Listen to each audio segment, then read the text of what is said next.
नमस्कार, आप देख रहे हैं बहस का नंबर 1 शो ताल ठोक के और मैं हूं आपके साथ अनुराग पुस्कार।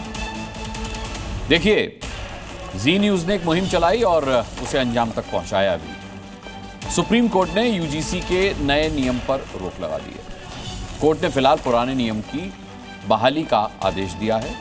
कहा है कि जो पुराने नियम थे वही बहाल रखे जाएंगे। कोर्ट के फैसले के बाद यूजीसी का अब जो ये नया नियम था, ये एक तरीके से आप कह सकते हैं कि ठंडे बस्ते में चला गया है और कोर्ट ने इसमें तल्ख टिप्पणी भी की है, कड़ा आदेश भी दिया है। कहा गया है कि भाई, जब भेदभाव की परिभाषा में सभी कुछ समाहित है तो फिर जाति आधारित भेदभाव ये कैसा नियम है? रेगुलेशंस में रैगिंग को क्यों नहीं शामिल किया गया? यह प्रमुख टिप्पणी थी, जबकि रैगिंग कैंपस में एक प्रचलित जो है वो छात्रों के बीच परेशानी का सबब बनी हुई है। और क्या कुछ कहा है सुप्रीम कोर्ट ने, ये आपको बताएंगे। लेकिन ऐसे में बहस बहुत जरूरी हो जाती है, क्योंकि यूजीसी के नए नियम पूरे देश में पार्टी लाइन से हटकर इसका विरोध किया गया। ऐसा मैसेज गया कि नए नियम से अगड़े छात्रों के साथ भारी भेदभाव होने वाला है।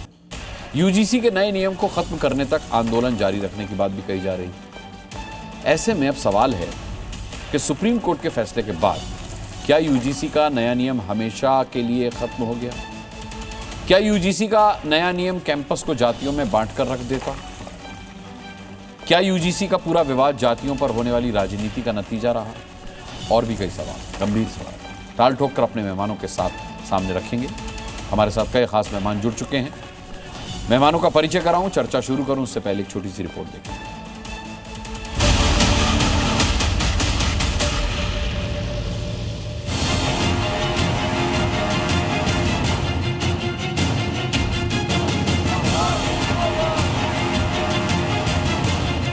माननीय सुप्रीम कोर्ट ने जो यूजीसी रेगुलेशंस नए नियम पास किए गए हैं उस पर सुप्रीम कोर्ट ने रोक लगाई है।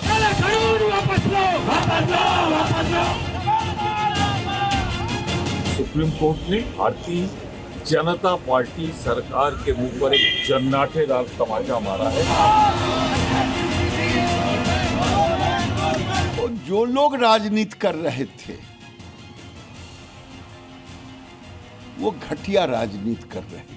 कोर्ट न्यायालय ने जो निर्णय लिया है, न्यायालय को कोटिशत धन्यवाद।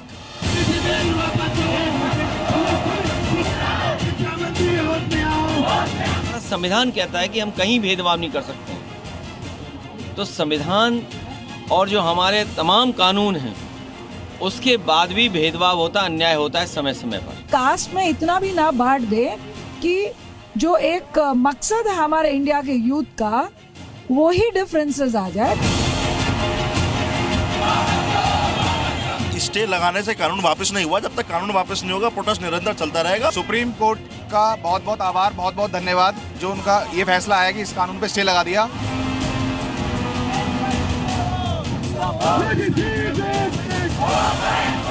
सुप्रीम कोर्ट के स्टे से गवर्नमेंट या यूजीसी का जो इंटेंट है वो तो चेंज नहीं हुआ। सुप्रीम कोर्ट ने इस पे स्टे लगाया, बहुत सही किया, लेकिन सिर्फ स्टे से काम नहीं होगा, ये रोल बैक होना चाहिए। चलिए, मैं इंट्रोडक्शन करा देता हूं। आज पैनल में हमारे साथ कौन कौन है और फिर सीधे चर्चा शुरू करते हैं। डॉक्टर एपी सिंह, वकील सुप्रीम कोर्ट के, हमारे साथ आज डिबेट में जुड़ेंगे। विनीत जिंदल, याचिकाकर्ता, हमारे साथ आज की डिबेट का हिस्सा होंगे।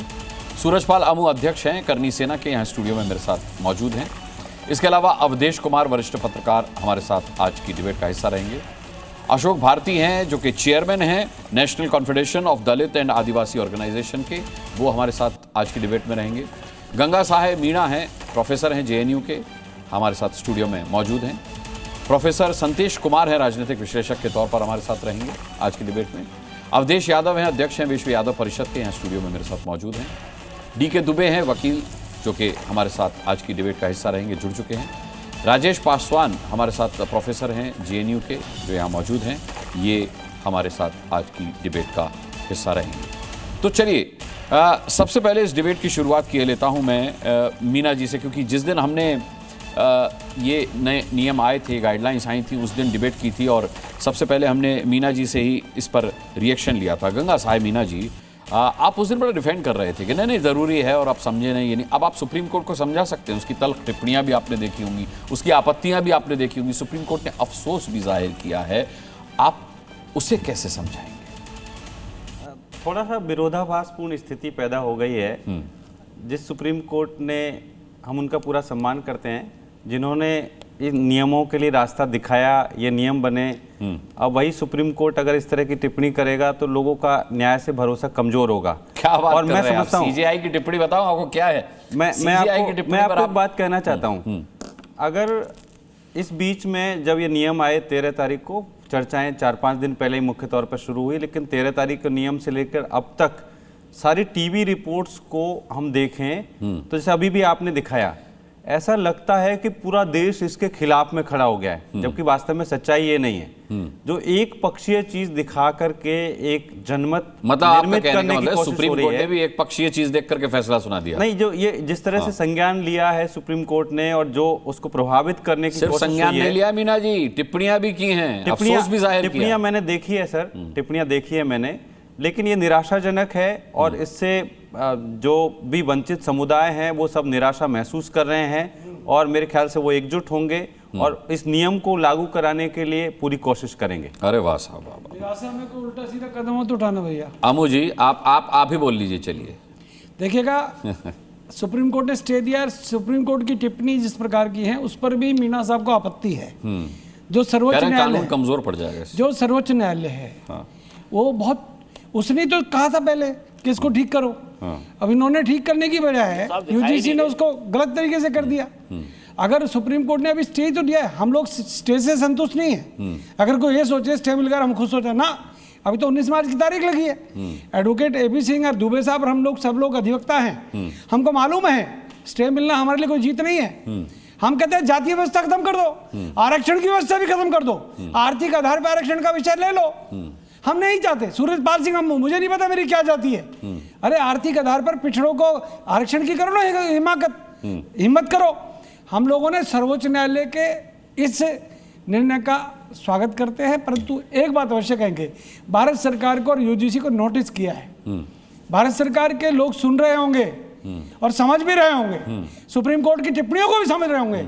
अरे भैया अब तो जाग जाओ। नहीं, माननीय अदालत ने केंद्र सरकार को भी संबोधित किया है यूजीसी के साथ। जी संबोधित किया है, परंतु अब ये तो डिपेंड करता है ना सरकार कैसे करती है। सरकार में मैं देखो, नरेंद्र भाई मोदी का हम बहुत सम्मान करते हैं। देश में ऐसी स्थिति उत्पन्न हो गई, भाजपा के जो लोग जो दिन रात भाजपा के पक्ष में होते थे, आज वो भाजपा के विपक्ष में खड़े हो गए। विपक्ष में उन्होंने बोलना शुरू कर दिया, सोशल मीडिया भरा पड़ा है, इलेक्ट्रॉनिक मीडिया भरा। पार्टी के पक्ष और विपक्ष से इसका लेना देना नहीं है। देखो, न्याय और अन्याय से लेना देना मेरे को लगता है कि ज्यादा सरकार उससे होना चाहिए। 10 सेकंड और लूंगा। देखिएगा, लोकतंत्र का चौथा स्तंभ है मीडिया। अगर मीडिया इस बात को नहीं उठाता तो निश्चित तौर पे हमारी सुनवाई नहीं होती। Thank you. चलिए, आपने किसी लायक तो समझा। Thank you media. वरना यहाँ तो लोग मीडिया से लेकर सुप्रीम कोर्ट तक को खारिज कर देते। राजेश पासवान जी, आपके पास क्या स्पष्टीकरण है? क्योंकि सवाल ये है कि मैं समझता हूं कि आप भी प्रोफेसर हैं जेएनयू के, तो जाहिर सी बात है बच के सद के बोलना आपकी मजबूरी है, समर्थन करना भी यूजीसी के गाइडलाइंस का आपके लिए ज़रूरी है, लेकिन सम्मान तो आप भी करते हैं माननीय सुप्रीम कोर्ट का। पूरा सम्मान मैं करता हूं और लगभग अकादमिक संस्थाओं का, छात्र जीवन और अध्यापक जीवन का 30 वर्षों का अनुभव है। मैं दावे से के साथ कहता हूं कि पिछले 2-3 दिनों में हम लोग एक बहुत उम्मीद से थे यूजीसी के इस फैसले के आने के बाद, सुप्रीम कोर्ट के निर्णय के बाद में। और सिर्फ यही नहीं, 2012 के रेगुलेशन के बाद सुप्रीम कोर्ट जो केसेस चल रहे थे उस सब पे हम लोग की निगाह थी। जब यही 2012 वाला रेगुलेशन सुप्रीम कोर्ट के समक्ष लाया गया, माननीय यही न्यायाधीश महोदय थे, तो इन्होंने कहा कि ये रेगुलेशन पर्याप्त नहीं है। इस रेगुलेशन के होने के बावजूद आईआईटी, आईआईएम और बाकी उच्च शिक्षण संस्थानों में लगातार आत्महत्याएं हो रही हैं। और सुप्रीम कोर्ट ने भी एक नेशनल टास्क फोर्स बनाया, सुप्रीम कोर्ट ने यूजीसी को कहा करने के लिए, और यूजीसी ने एक बेहतरीन ढांचा तैयार करके और ये समता बेहतरीन ढांचा कह रहे हैं जिसमें अमेंडमेंट्स की बात सुप्रीम कोर्ट ने कहा, बेहतरीन ढांचा आप कह रहे हैं। शिवराज सांसद ने किया क्या? अबू जी रुक जाइए, अबू जी रुक जाइए, अबू जी रुक जाइए, एक मिनट रुक जाइए। अबू जी, मेरे को पहली टिप्पणी पर आप अपना रिएक्शन दे दीजिए। पासवान जी, कोर्ट ने पूछा है कि जब भेदभाव की पूर्व परिभाषा ही सारे भेदभाव कवर करती है, तो फिर इसे जातीय आधारित भेदभाव के रूप में पूरी तरह से नए तरीके से परिभाषित करने की आवश्यकता क्यों पड़ी? के विरुद्ध विषमता के पक्ष में स्टे दिया गया है या समता स्थापित करने के संस्थाओं में जो प्रयास थे उसके विरुद्ध है। पहले और तो ये यूजीसी की गाइडलाइंस कंफ्यूजिंग थी, अब आप सुप्रीम कोर्ट के फैसले को कंफ्यूजिंग बता रहे हैं। मतलब कमाल कर दिया आपने। ठीक है, विनीत जिंदल मेरे साथ जुड़ गए जो कि पेटिशनर है इस मामले में। ठीक है, मैं आपको विनीत जिंदल मेरे साथ। अच्छा रुक जाइए विनीत जिंदल साहब, यहाँ पर जेएनयू के दो प्रोफेसर हैं जो कि राजेश पासवान और उस हमारे साथ गंगा साय मीना जी हैं। उनका कहना है कि ये जो गाइडलाइंस आई थी यूजीसी की उस पर स्टे देकर के कानून को कमजोर करने की कोशिश की है माननीय सुप्रीम कोर्ट ने। जी देखिए अनुराग जी, बड़ा सिंपल है। आप समझिए कि आज जो सर्वोच्च न्यायालय में हुआ और जिस बात को लेकर हम सर्वोच्च न्यायालय में गए थे उसके पीछे कारण क्या है। हमारे देश का संविधान कहता है कि सबको समान अधिकार, सबको समान सुरक्षा मिलनी चाहिए। लेकिन यहाँ एक सेक्शन जोड़ा गया, सेक्शन 3C, जिसमें जातिगत भेदभाव की बात की गई और जातिगत भेदभाव की बात के अंदर सिर्फ 3 कैटेगरीज रख दी गई। हमारा सवाल ये था कि 2 तरीके के सवाल थे। पहला सवाल ये था कि क्या इन 3 categories SC, ST and OBC, in 3 categories के साथ क्या सिर्फ एक जो लेफ्ट अलोन रह गई, क्या वही कैटेगरी जो है वो अत्याचार करती है? अरे रुकिए, 3 कैटेगरी है, क्या उसमें पड़ी है? WS महिलाएं विकलांग, रुक जाइए, वो पेटिशनर है, उनकी पेटिशन पर स्टे आया भाई, उनको उनसे उनका वक्तव्य तो ले लीजिए। गलत बयानी कर रहे हैं। तो उसके अंदर सबसे पहला हमारा ये आर्गुमेंट था कि ये जो लेफ्ट अलोन जो पार्टी आपने छोड़ दी, जिसको हम सामान्य वर्ग कहते हैं, उसके ऊपर जिस तरीके का एक मैसेज देने की कोशिश इस पर्टिकुलर सेक्शन से जा रही है वो गलत है। एक गलत मैसेज सोसाइटी में जा रहा है, इसको ठीक करने की जरूरत। पहली बात। दूसरी बात, क्या जातिगत भेदभाव जिसकी आप बात कर रहे हैं अगर है तो क्या वो सिर्फ SC, ST और OBC के साथ होता है? क्या वो सामान्य वर्ग के साथ नहीं होता? और ऐसे इंसिडेंट्स पेटिशंस के अंदर साइट किए गए हमारी, जो चाहे वो JNU, Ashoka university, Jindal university या सड़कों के ऊपर जो नारे लगते हैं जिनकी राजनीतियां आज तक चमकती रही उसके ऊपर, उन सबको साइट किया गया है वहां पे। ऐसे इंसिडेंट भी साइट किए गए जिसके अंदर आत्महत्या तक बच्चों ने की है। तो उसके बाद ये दो चीजें जो थी स्पेसिफिक थी इस पर्टिकुलर चीज का। दूसरी बात एक और जो अनुराग जी आपने उठाई थी, मैं उसके ऊपर बस 5 सेकंड लूंगा कि सेक्शन 3C, 3B और 3E जो सेक्शन थे उसके अंदर सभी लोगों का जो भी डिस्क्रिमिनेशन था उसको डाल दिया गया था। तो यहाँ सेक्शन 3C को इंसर्ट करने की जरूरत क्या थी? ये सवाल CJI साहब ने पूछा और इसके ऊपर कोई जवाब किसी के पास था नहीं। केंद्र सरकार की तरफ से भी वहां लोग थे और वृंदा ग्रोवर भी वहां थी जो पिटीशन 2019 से चल रही है। विनीत जी, हम तो पहले से कह रहे थे यूजीसी की ये जो गाइडलाइंस हैं लाजवाब हैं, इस पर किसी के पास कोई जवाब होगा नहीं। बहरहाल मैं आगे बढ़ूं उससे पहले बता दूं कि आप ऊपर विंडो में देख रहे हैं, हम बीटिंग द रिट्रीट कर्तव्य पथ पर जो चल रही है वो भी दिखा रहे हैं साथ में, तो आप इसका भी आनंद लीजिए क्योंकि ये भी राष्ट्र के लिए एक बहुत गौरव का पल होता है। ये आप मिस ना करें, तो इस वजह से ताल ठोके में ये विशेष व्यवस्था है यहाँ पर कि आप बीटिंग द रिट्रीट जो कर्तव्य पथ पर जिसका आयोजन है आज, और वो भी आप देख पा रहे हैं।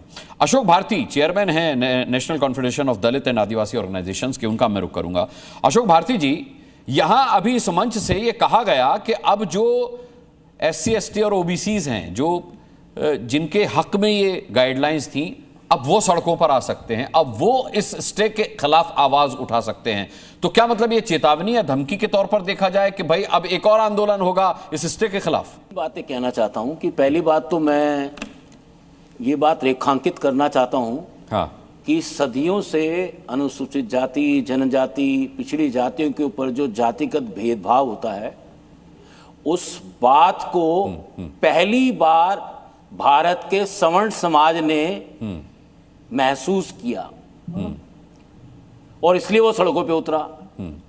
तो उनको समझना चाहिए कि भेदभाव का जिस जाति भेदभाव की आप बात कर रहे हैं उसके लिए कानून है इस देश में, संविधान में प्रावधान है उसके लिए, और कड़े प्रावधान है, कड़े प्रावधान मतलब कड़े प्रावधान। दलित है ना, अरे सर आप ये सवाल कहते हैं ना अशोक मुस्कान साहब, प्रॉब्लम ये है कि आप किसी की बात सुने बिना, है ना, एक आदमी ने एक सेंटेंस पूरा किया और 4 सेंटेंस 4 लोगों के। अरे साहब, आप मेरी डिबेट में पहली बार आए, मुझे जानते नहीं अच्छी तरह से, सुनने अगर आप मुझे जानते नहीं अच्छी तरह से, मैं आपको टोक नहीं रहा हूं, यहाँ तो भाषण का मंच नहीं है भारती जी, यहाँ चर्चा का मंच है, यहाँ चर्चा होती है। तो मैं आपसे कह रहा हूं कि जिस उत्पीड़न की आप बात करें उसके खिलाफ कानून है इस देश के अंदर, सख्त कानून है। आप कैसे कह रहे हैं कि सवर्णों को पहली बार पता चला कि उत्पीड़न क्या होता है? ये क्या बात हो गई? नहीं, मैं तो यही कह रहा हूं क्योंकि अगर उनको ये नहीं लगता इस गाइडलाइन से पहली बार सवर्णों को लगा अरे इसमें तो हमारा नाम ही नहीं, हालांकि ये झूठ है। EWS कैटेगरी उसमें शामिल है। और सबसे इस पूरे प्रचार में मीडिया ने और सवर्ण बुद्धिजीवियों ने, खास ये कहकर भारती जी फिर ठोक रहा हूं आपको, ये कहकर सुप्रीम कोर्ट के फैसले पर आप सवाल उठा रहे हैं। आप एक मिनट मुझे रुकिए, आप सुप्रीम कोर्ट के फैसले पर सवाल उठा रहे हैं। आप ये कहना चाह रहे हैं कि इस आंदोलन को देख करके और मीडिया रिपोर्ट्स को देख करके सुप्रीम कोर्ट ने स्टे दिया है। एक मिनट आवाज नहीं जाती, एक मिनट रुक जाइए अमू जी, एक मिनट रुक जाइए। क्या आपका मुझे रुक जाइए, मैं सवाल पूछ रहा हूँ। भारती जी, क्या आपका सीधा आक्षेप ये है कि सुप्रीम कोर्ट का जो स्टे है वो मीडिया रिपोर्ट से प्रभावित है, सवर्णों के आंदोलन से प्रभावित है? मुस्कान जी मैं बोलूं जरा, एक मिनट रुक जाइए, एक मिनट मैंने सवाल पूछा, जवाब देने के लिए। हाँ सुन लीजिए। हाँ कि जब सुप्रीम कोर्ट में पेशी हो रही थी तो इंदिरा जयसिंह जो डिफेंडेंट की तरफ से थी, उन्होंने कहा कि सुप्रीम कोर्ट ने हमारी बात सुने बिना स्टे ऑर्डर दिया है। इंदिरा जयसिंह की जाति और अभी पिटिशनर विनीत जिंदल हमारे साथ है, वो कह रहे हैं कि जवाब ही नहीं था, दूसरे पक्ष के पास कोई जवाब ही नहीं था। कमाल कर रहे हैं आप। विनीत जी सच्चाई बताइए, विनीत जी सच्चाई बताइए, आप मौजूद थे वहां पर। ऐसा कुछ नहीं है, वो इंदिरा जयसिंह पार्टी नहीं थी, फिर भी सर्वोच्च न्यायालय उनको कहा कि आप चलिए बोलिए। हम लोगों ने ऑब्जेक्शन किया कि ये पार्टी नहीं है, बोल कैसे सकती है इसमें, she is not a party. But फिर भी उसके बाद सर्वोच्च न्यायालय उनको बोलने के लिए, उन्होंने क्या आर्गुमेंट दिया कि यहाँ तो जो हॉस्टल थे उसमें बच्चे अलग रहते थे। अरे भाई, यहाँ आरक्षण बनाने की बात हो रही है। उन्होंने ये कहा कि सड़कों पर कोई भी गुंडागर्दी करके अगर रिलीफ के लिए, अरे भाई आप वहां मौजूद नहीं थे, आप बताएंगे क्या कहा? जो वहां मौजूद था उसकी बात को खारिज कर देंगे। जो वहां मौजूद था, विनीत जिंदल वहां मौजूद थे, वो बता रहे हैं क्या कहा, वो आप खारिज कर रहे हैं। आप वहां मौजूद नहीं थे, आप बता रहे हैं कि उन्होंने क्या कहा इंदिरा जयसिंह ने। कमाल कर रहे हैं आप भारती जी। वो तो पेटिशनर है ना, पेटिशनर तो अपने पक्ष में बोलेगा। अच्छा, कमाल कर रहे हैं आप। और आपके सड़कों पे गुंडागर्दी करके न्याय के लिए गए। अरे तो गुंडागर्दी, आप आंदोलन को गुंडागर्दी कब से? गुंडागर्दी क्या हुई इसमें? गुंडागर्दी क्या हुई इसमें? एक मिनट, गुंडागर्दी क्या हुई इसमें? गुंडागर्दी क्या हुई इसमें? अच्छा हुआ जो स्टे लग गया, अच्छा हुआ जो स्टे लग गया। आपकी मंशा साफ है, आप आंदोलन को, शांतिपूर्ण आंदोलन को भी आप गुंडागर्दी बताने लगेंगे। के खिलाफ दंगा है। अच्छा, ये आंदोलन कोई भी दलित आदिवासी करता। एपी सिंह साहब है, डॉक्टर एपी सिंह मेरे साथ हैं, ठीक है। डॉक्टर एपी सिंह साहब, कानून के खिलाफ दंगा बताया है, जो सवर्णों का आंदोलन हुआ है, जो उन्होंने प्रोटेस्ट किया, इसके खिलाफ, इस गाइडलाइन के खिलाफ। एपी सिंह साहब, वायलेशन था, नेशनल जस्टिस के खिलाफ था। Already SC ST atrocities act है, OBC के लिए है, सब काम कर हो रहा है। लेकिन जब ये हुआ तो बिल्कुल पूरी तरह से गलत था, अनजस्टिस था। इनको डिफॉल्ट अपराधी माना गया जनरल कास्ट को। आप कैसे मंडल कमीशन 2 लाना चाह रहे हैं? क्या लड़ाना चाह रहे हैं? हम 78 साल के बाद इस देश में इतने स्वतंत्र हुए, देश के प्रधानमंत्री कहते हैं युवाओं का देश है। हम युवाओं को, छात्रों को, छात्राओं को लड़ाने के लिए जा रहे हैं। हम दुनिया की सबसे बड़ी ताकत बनने जा रहे हैं। माननीय सर्वोच्च न्यायालय ने कहा क्या अलग हॉस्टल बनेंगे? केवल अगड़ी जाति के लोग अपने आप को युवा कहेंगे, दलित आदिवासी युवा नहीं है। किसने कहा दलित आदिवासी युवा नहीं है? ये क्या बहस हो गई? ये क्या बात हो गई? ये फालतू की टिप्पणी कौन कर रहा है भाई? भारती जी कर रहे हैं क्या? इनको दिखाइए जरा, इनकी शक्ल लाइए, जो बोल रहा है उसको तो दिखाइए। भारती जी बोल रहे हैं, भारती जी टिप्पणी कर रहे हैं। कमाल कर दिया, आप कितने बायस्ड है भाई, कितना जहर है इस बात को लेकर के आपके मन में। भारती जी, किसने कहा कि दलित युवा नहीं है, कि पिछड़े युवा नहीं है? नहीं, ये पेटिशनर कह रहे हैं, मैं बता दूं। देखिए सर, इस नेचुरल जस्टिस के खिलाफ है, नेचुरल जस्टिस के खिलाफ है। नेचुरल जस्टिस क्या कहती है? व्यक्ति स्वयं अपने मामले में जज नहीं हो सकता, नहीं हो सकता। ये बिल्कुल वायलेशन है, आर्टिकल का वायलेशन है, 14, 15, 16 का नेचुरल जस्टिस के खिलाफ है। ऑलरेडी हाई कोर्ट कह चुका है, सुप्रीम कोर्ट कह चुका है, SC ST एट्रोसिटीज एक्ट का भी मिसयूज होता है, दुरुपयोग होता है। तो जब वो दुरुपयोग होता है तो आप कहां समाज में लेके जाना चाहते हैं? किस तरह का भेदभाव करने जा रहे हैं? क्या जो गुरु ब्रह्मा, गुरु विष्णु, गुरु देवो महेश्वरार रहे हैं, वो गुरुकुल पद्धति आप हटाना चाहते हैं? टीचर्स को, प्रोफेसर को, लेक्चरर्स को एफिडेविट देना पड़ेगा कि हम गलत नहीं करेंगे? या हम अपनी आशा कर सकते हैं? क्या माता पिता आशा कर सकते हैं हमारे लेक्चरर, प्रोफेसर घुसने नहीं दिया? गुरुकुल में कौन पढ़ते थे? कौन से गुरुओं की बात कर रहे हैं आप? सनातन धर्म कहते हैं। देखिए बड़े पैनलिस्ट बैठे हैं, हमारा ये हमारा एजुकेशन सिस्टम सर। अरे भैया किसने कहा सनातन के हिसाब से चल रहा है? मीना जी, संविधान और कानून के हिसाब से चल रहा है, सबके लिए प्रावधान है। आप तो कमाल की बात कर रहे हैं आप लोग। नहीं तो वो तो कह रहे हैं सनातन के हिसाब से चल रहा है। अरे वो अपने वक्तव्य में आपने सनातन शब्द पकड़ लिया, हिसाब से ना चले देश, सनातन के हिसाब से नहीं चलना चाहिए, नहीं चलेगा। नहीं, संविधान के हिसाब से चलेगा। मैं भी इस बात को सेकंड करता हूं, संविधान के हिसाब से चलेगा। ठीक है, मैं एपी सिंह साहब रहिएगा कुछ पलों के लिए और मैं आपके पास वापस आता हूं। प्रोफेसर संतेश कुमार हमारे साथ हैं। प्रोफेसर संतेश कुमार, मुझे आपका पक्ष भी जानना है इस मामले में। कमाल की बात है कि यहां पर यूजीसी की गाइडलाइंस को सुप्रीम कोर्ट के स्टे से बड़ा बताया जा रहा है। अभी तो यह स्टे है, संशोधन करने के लिए कहा गया है, लेकिन इसे एक हार के तौर पर देखा जा रहा है, आंदोलन की चेतावनी दी जा रही है। देखिए, इसमें ये बहुत महत्वपूर्ण विषय है। आप सोचिए, देखिए किनको मौका मिल रहा है ऐसे समय पे सरकार के खिलाफ बोलने का, मतलब जिनको अवसर मिल रहा है कि सरकार के खिलाफ कैसे नहीं बात रख सकते हैं और कैसे अपने कहते हैं ना आपदा में अवसर ढूंढने की कोशिश कर रहे हैं। जिस तरह से प्रोटेस्ट शुरू हो रहा है, उनको लग रहा है एक ऐसा मौका है, उनका चिट भी मेरी और पट भी मेरी वाली स्थिति है। वो सरकार के खिलाफ गया तब भी उनके पक्ष में है, सरकार इसके खिलाफ गई तब भी उनके पक्ष में है, उस स्थिति में है। तो उनको लग रहा है कैसे भी करके दोनों केस में या तो सवर्ण या फिर सामान्य वर्ग पोलराइज होगा, तब उनका वोट वो ले सकते हैं बाद में। अगर ये जो जिनको कहते हैं सोशल जस्टिस के नाम पे जो लड़ाई चल रही है, उनके नाम पे पोलराइज कर सकते हैं, राजनीति कर सकते हैं। तो यहाँ सवाल वो नहीं है कि पोलराइजेशन किसका हो रहा है, सवाल है देखिए न्याय की। और न्याय के एक नहीं स्वरूप होते हैं, सामाजिक न्याय एक स्वरूप है, लेकिन उसके अलावा भी प्राकृतिक न्याय है, नेचुरल जस्टिस होता है, उसके आधार पे भी चीजों को देखने की जरूरत है। तो कौन सा लेंस आप यूज कर रहे हैं? देखिए, एक बहुत महत्वपूर्ण विषय आप में से पैनलिस्ट उठाए हैं, जो है कि 78-80 साल बीतने के बाद अगर हम इस मुद्दे पे आके आज भी लड़ रहे हैं, एक दूसरे के खिलाफ खड़े हैं, तो हमें बहुत चिंतन करने की जरूरत है, मंथन करने की जरूरत है। सामाजिक न्याय बहुत महत्वपूर्ण चीज है, उसको लेके संविधान आगे बढ़ता है और उसको समाज का हर बुद्धिजीवी आदमी समर्थन करेगा, क्योंकि जो बुराइयां हैं, जो असंगतियां विसंगतियां हैं, जो अन्याय है, वो सब दूर होने चाहिए। लेकिन दूर करने का माध्यम क्या हो? जिस माध्यम से हम आगे बढ़ रहे हैं, क्या देश में वाकई जो डिफरेंसेस हैं, जो गैप्स हैं, पूरे हो रहे हैं? भारतीय संविधान सबको समानता का अधिकार देता है, ये हम सब जानते हैं, लेकिन समानता में विशेष सुप्रीम देने की बात की गई है। इसके अंतर्गत तमाम तरीके का एक्ट आ चुके हैं। संविधान साहब, सुप्रीम कोर्ट ने जो कहा है उसका समर्थन करते हैं कि नहीं करते आप? सुप्रीम कोर्ट ने जो कहा है उसका समर्थन करते हैं कि नहीं करते? आप अभी जो है आप लोग शायद आप लोग राजनीति करना चाह रहे हो, आप चुनाव लड़ना चाह रहे हो। हम आपका लेक्चर सुनने नहीं खड़े हुए यहाँ पर, मेरा आपका लेक्चर सुनने के लिए नहीं खड़े हुए यहाँ पर। मुझे सुप्रीम कोर्ट को मानते नहीं मानते? आपने सवाल पूछ लिया, तो जो सिंपल सी बात, चिल्लाइए मत, आप ज्यादा चिल्लाइए। सुप्रीम कोर्ट को मानते हो नहीं मानते? आप चिल्लाइए मत, आप जैसे लोग। अरे सुप्रीम कोर्ट को मानते हो कि नहीं मानते? बिल्कुल मानते हैं, इसीलिए तो सुप्रीम कोर्ट ने जो आज कहा है उसका समर्थन करो। तो तुम्हारे कनेक्ट करेंगे क्या? तुम हो कौन? अरे कौन है? हम इस देश के नागरिक, हम सामान्य वर्ग हैं। हम भी नागरिक, हम अपनी बात, हम सामान्य वर्ग हैं। क्या ठीक है, हमारे साथ बीत रही है। तुम्हारे जैसे लोगों के कारण देश में आज पोलराइजेशन हो रहा है। तुम्हारे जैसे लोग बैठ के टीवी पे फालतू नौटंकी फैला रहे हैं। अरे तुम्हारे जैसे जो ज्ञान फैलने वाले लोग हैं, उनसे देश नहीं चलेगा। सुनना चाहिए। ठीक है, ठीक है। आपको तुम्हारे जैसे ज्ञान फैलने वाले देश नहीं चलेगा। यहाँ पर ज्ञान फैल रहे हो बैठ के, नौटंकी और तू तड़ाक शुरू हो गया। अब देश ज्ञान उनको फैलेगा जिनके समझ में आता है।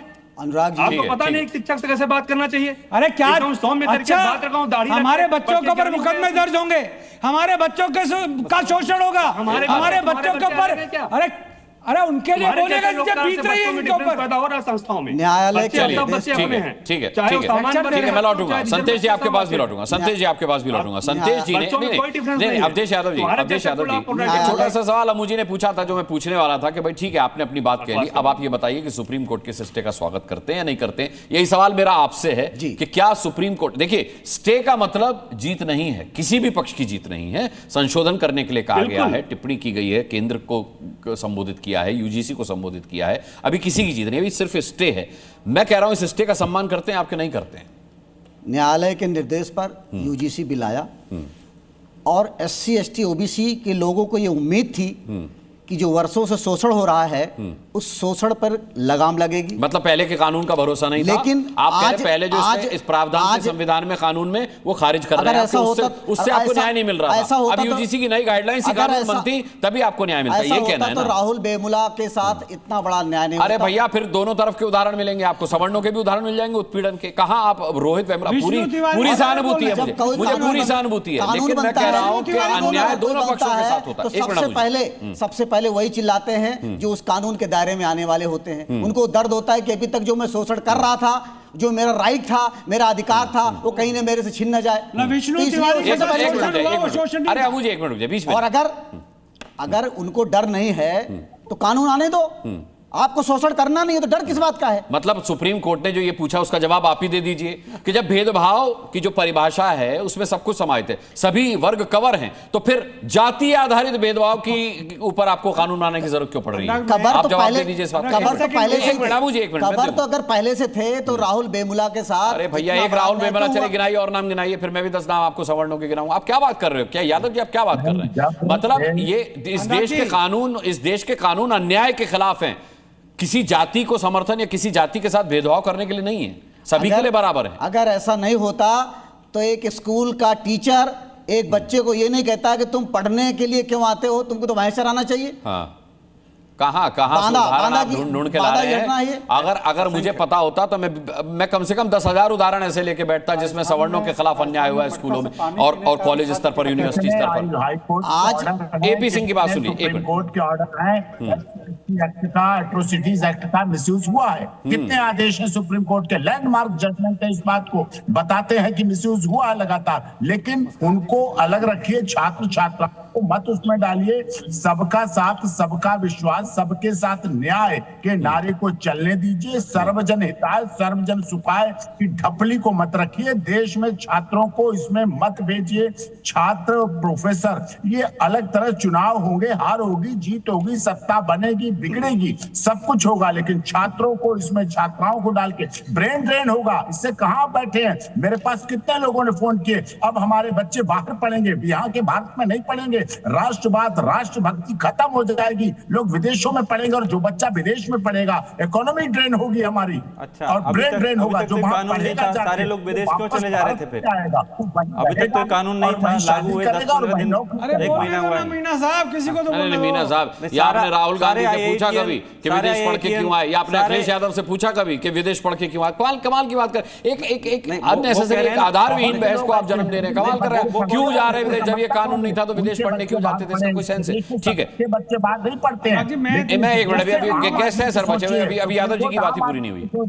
हमारी याचिका आम आदमी के लिए जुड़ी थी, जो गुवाहाटी से चौपाटी, कन्याकुमारी से कश्मीर तक हमारी यूनिवर्सिटी की व्यवस्था पर पढ़ाना चाहता है। आम व्यक्ति मुश्किल से पढ़ाने की स्थिति में हो पाया, अब उसके बच्चे के साथ, बेटे के साथ, बेटी के साथ दुर्व्यवहार होगा, डिप्रेशन में जाएगा, सुसाइड करेगा। पहले 6-7 बच्चे होते थे, आज 1-2 बच्चे में जिंदगी सिमट गई लोगों की। 1-2 बच्चों में केंद्रित हो गया है परिवार, उसका उसी में देखता है, और उसका बच्चा नहीं रहेगा तो फिर क्या बीतेगी? आप समाज को दिशा देने के लिए कानून बनाइए, दिशामूलक होना चाहिए। हमारी सुप्रीम कोर्ट की अवधेश यादव जी बात पूरी कीजिए, फिर मैं अवधेश कुमार जी करूंगा। SC ST OBC को DK Dubey ji, supreme court के ऊपर पूरा भरोसा है और इस उम्मीद से भी वो बैठा हुआ है कि अभी सिर्फ स्टे लगा है, फैसला फाइनल नहीं हुआ है।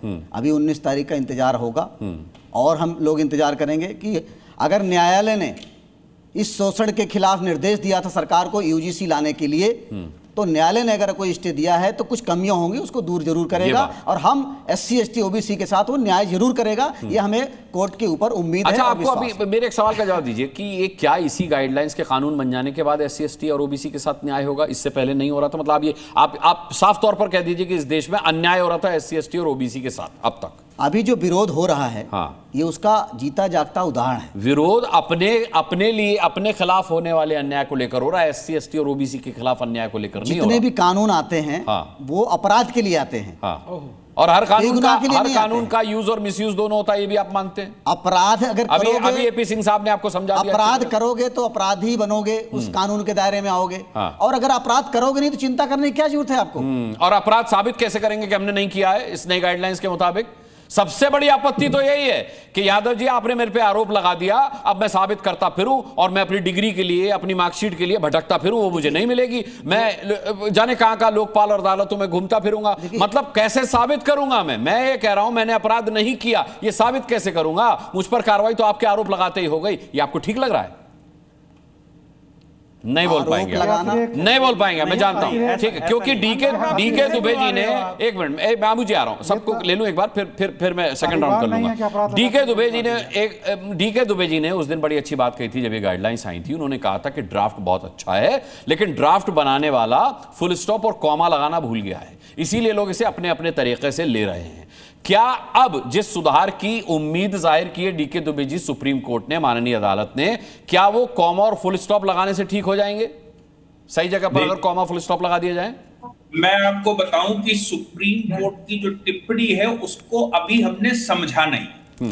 एक्चुअली सुप्रीम कोर्ट ने जब ये कहा कि डिफेक्ट क्या दूर हो गए, तो वो डिफेक्ट बिल उसमें नोटिफिकेशन के नहीं उन्होंने बताया।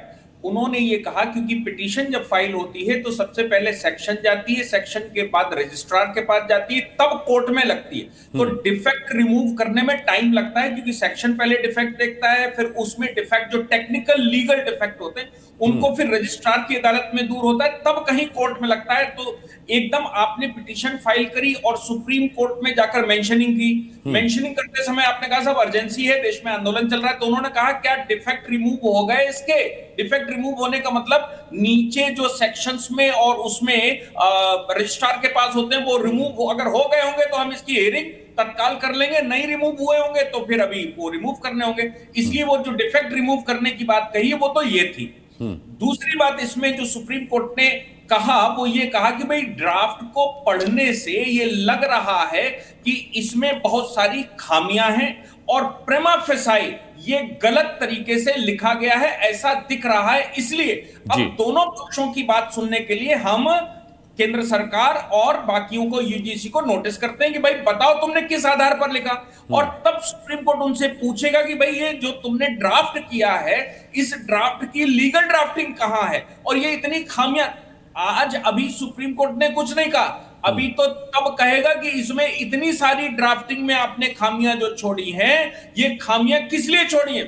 देखिए एक बात समझ लीजिए, अगर सुप्रीम कोर्ट ने कहा भाई एट्रोसिटीज हो रही हैं, एट्रोसिटीज के खिलाफ आपको कानून बनाना चाहिए या गाइडलाइन जारी करनी चाहिए, कोई बुरी बात नहीं है। एट्रोसिटीज जहां होती है कोई भी एट्रोसिटीज के साथ नहीं हो सकता, कोई भी नहीं हो सकता। लेकिन ड्राफ्टिंग करते समय जब आप उसको गलत ड्राफ्ट कर देते हैं और उसका रुख पलट जाता है और मतलब बदल जाता है की संभावनाएं होती हैं, तब सवाल खड़े होते हैं। जैसे मैं आपको बताता हूं, इलाहाबाद हाई कोर्ट ने सीबीआई इन्वेस्टिगेशन के लिए ऑर्डर किए SC/ST कानून में, क्योंकि इलाहाबाद के डिस्ट्रिक्ट कोर्ट में कुछ वकीलों ने ग्रुप बना लिया और वो एक्सटॉर्शन कर रहे थे, क्योंकि उन्होंने ग्रुप बनाकर कुछ SC/ST तैयार कर लिए थे जिससे उन्हें प्रॉपर्टी चाहिए होती तो उसके खिलाफ मुकदमा कर देते थे। अब मुकदमा कर दिया तो उसकी गिरफ्तारी होगी, मजबूरी में वो बेचारा कॉम्प्रोमाइज करता था।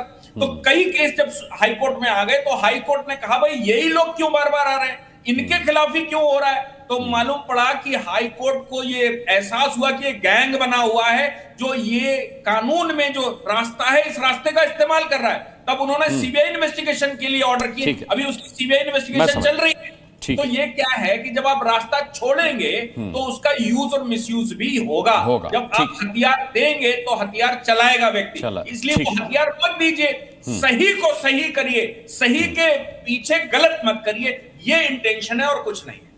ठीक है, मैं लौटूंगा अगर समय रहा तो। अवधेश कुमार जी, मैं आता हूं AP सिंह साहब आपके पास आता हूं। सुप्रीम कोर्ट में आते हैं 4.25 करोड़ छात्र छात्राएं, 4.25 करोड़ छात्र छात्राएं पिछले वर्ष पढ़े, कंप्लेंट थी केवल 318। सोचिए आप, मैंने कहा ये क्या कि दर्जी नहीं होती थी, दर्जी भ्रष्टाचार की वजह से कंप्लेंट दर्जी नहीं होती थी, ये भी एक टिप्पणी आई थी। ठीक है, मैं AP सिंह साहब आता हूं। अवधेश कुमार जी, ये सुप्रीम कोर्ट की जो टिप्पणी है, मुझे लगता है AP सिंह साहब हम सुन नहीं पा रहे, संसद में चर्चा हुई, मेरे पास समय की कमी है। अवधेश कुमार जी, कुल मिलाकर के ये कहा जा सकता है कि यूजीसी गाइडलाइंस पर जिस तरीके की अच्छा आवाज डाउन कीजिए AP सिंह साहब की, बड़े खेद के साथ कह रहा हूं क्योंकि उन तक मेरी आवाज शायद नहीं पहुंच रही है।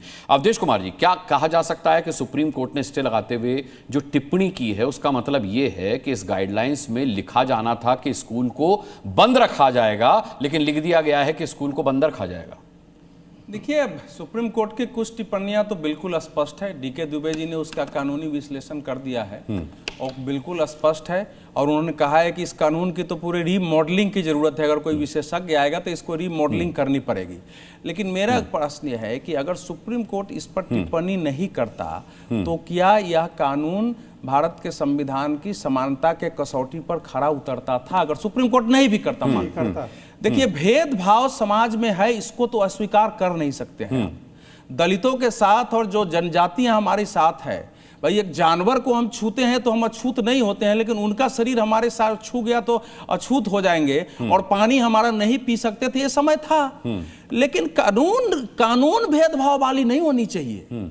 भेदभाव दूर करने के लिए कोई कानून बनता है तो वो भेदभाव वाली कानून नहीं होनी चाहिए जो भेदभाव को और बढ़ावा दे। तो इसके सेकंड बात यह है, क्या आज भी वही परिस्थिति है? ये इसमें जो मूल प्रश्न है कि क्या आज भी वही परिस्थिति है, और वाकई विश्वविद्यालयों में ये स्थिति पैदा हो रही थी? क्योंकि आंकड़ों पर आपने बहुत टिप्पणी कर दी है, बहुत सारे। तो आंकड़ों पर मैं नहीं जाऊंगा, क्योंकि अगर अभी एपी सिंह भी बता रहे हैं, करोड़ में अगर 84-80 है, मान लीजिए कुछ शिकायतें नहीं भी हुई तो कितनी शिकायतें हो जाती है, लेकिन उसमें निपटारा भी हुए हैं। अगर 173 है तो 155 का निपटारा इस व्यवस्था में ही हो जा रहा है। कोई भी टीचर जो रहता है ना, दो छात्रों के बीच झगड़ा हो रहा है, व्यवहारिक समझिए, तो उस झगड़े में जाके बीच बचाव करके रास्ता निकलता है। और सुप्रीम कोर्ट ने 2018 में जो फैसला, देखिए हर झगड़े को जातिगत भेदभाव से जोड़कर देखना अच्छा है। सुनिए ना, सुप्रीम कोर्ट ने जब SC/ST एक्ट पर 2018 का फैसला दिया और फिर 2026 अभी जो सामने 19 जो 26 का फैसला है, उसमें स्पष्ट कहा है कि कोई अनुसूचित जाति है, जनजाति है, उसको कोई गाली दे दिया तो उसके तहत एट्रोसिटीज नहीं है। वो जाति जानते हुए भी दे दिया तब भी एट्रोसिटीज नहीं है। अगर इसलिए दे रहा है कि तुम हमसे छोटी जाति हो, या जानते हुए दे रहा है, तब वो एट्रोसिटीज की परिभाषा में आएगा। तो अगर कानून कोई अगर विश्वविद्यालय में भी कोई कानून ऐसा बन रहा है तो उसका पालन उसमें होना चाहिए था। थर्ड बात इसमें आती है, देखिए अभी रोहित वेमुला पर बहुत चर्चा हो रही है। अभी पिछले मई 2024 में तेलंगाना के पुलिस ने हाई कोर्ट में उसकी क्लोजर रिपोर्ट लगाते हुए बताया था कि रोहित वेमुला दलित नहीं था। उसने बताया है कि बदेरा जाति के थे, उसकी मां ने गलत सर्टिफिकेट लेके उसको बनाया था। और रोहित वेमुला का पत्र आप पढ़ लीजिए, उस पत्र में उसने कहीं नहीं लिखा कि दलित होने के कारण मेरा उत्पीड़न हुआ है इसलिए मैंने आत्महत्या की है। वो कह रहा है कि मैं यही तो मैं कह रहा हूं कि हर उत्पीड़न को जातीय भेदभाव से जोड़ करके देखना ये राजनीति है। सुनिए, वो लिख रहा है कि मेरे लिए कोई दोषी नहीं है, इसमें किसी को सजा नहीं मिलने चाहिए, मैं किन किन कारणों से परेशान हूं। लेकिन हमारे देश में जो यूपीए सरकार के समय एक दलित मुस्लिम गठजोड़ के नाम पर जो एक्टिविस्ट हमारे मित्र चले गए, अशोक भारती, सब जो पैदा हुए, इन लोगों ने उस इशू को एक सीमा से आगे ले गया और उसको बनाया, उसको अब भी ये कोशिश कर रहे थे कि सीमा से आगे। अच्छा, जो चौथी बात है, आप ध्यान रखिए, दो कानून यूपीए सरकार के समय दो प्रकार के विधान आए थे। एक लक्षित हिंसा विधेयक था जिसको रोका गया था, और दूसरा ये आया था, ये 2012 में है उस समय, दूसरा आया था। तो उसी समय 1947 के बाद इसकी आवश्यकता कैसे महसूस हो गई 2012 में कि आप दोनों कर रहे हैं। लास्ट जो कर रहा हूं, लास्ट जो मेरी बात है कि सुप्रीम कोर्ट ने 2018 का फैसला देते हुए आंकड़े दिए थे कि किस प्रकार से ये इनका दुरुपयोग हो रहा है। तो दुरुपयोग को रोकने के लिए प्रावधान हो, इसलिए उसने कुछ उसमें मानक स्थापित किए थे। तो आगे जो भी व्यवस्था हो, दुरुपयोग को रोकने के लिए जो प्रावधान है या फिर जो नए प्रावधान किए जाएं उनमें दुरुपयोग नहीं होना चाहिए, नहीं होना चाहिए। सबसे बड़ी बात यही है। चलिए, मैं अभी ये कहूंगा कि ये लड़ाई ना कोई जीता है ना कोई हारा है। 19 तारीख को दोबारा सुनवाई होनी है, देखते हैं कि उस सुनवाई में क्या होता है। गाइडलाइंस को सुधार कर और संशोधन करने की बात कही गई है। तो ये कुल मिलाकर के अभी मामला आगे तक जाएगा। इसमें किसी को मिठाई बांटने की या किसी को आंदोलन की धमकी देने की जरूरत नहीं है। बहरहाल बहुत बहुत धन्यवाद करना चाहूंगा आज के सभी पैनलिस्ट का डिबेट में शामिल होने के लिए। आप दर्शकों का भी ताल ठोक के देखने के लिए बहुत बहुत धन्यवाद। कल शाम 5 बजे फिर किसी मुद्दे के साथ ठोकेंगे ताल, पूछेंगे सवाल। तब तक के लिए अपना बहुत बहुत ख्याल रखिएगा। मुझे भी इजाजत दीजिए।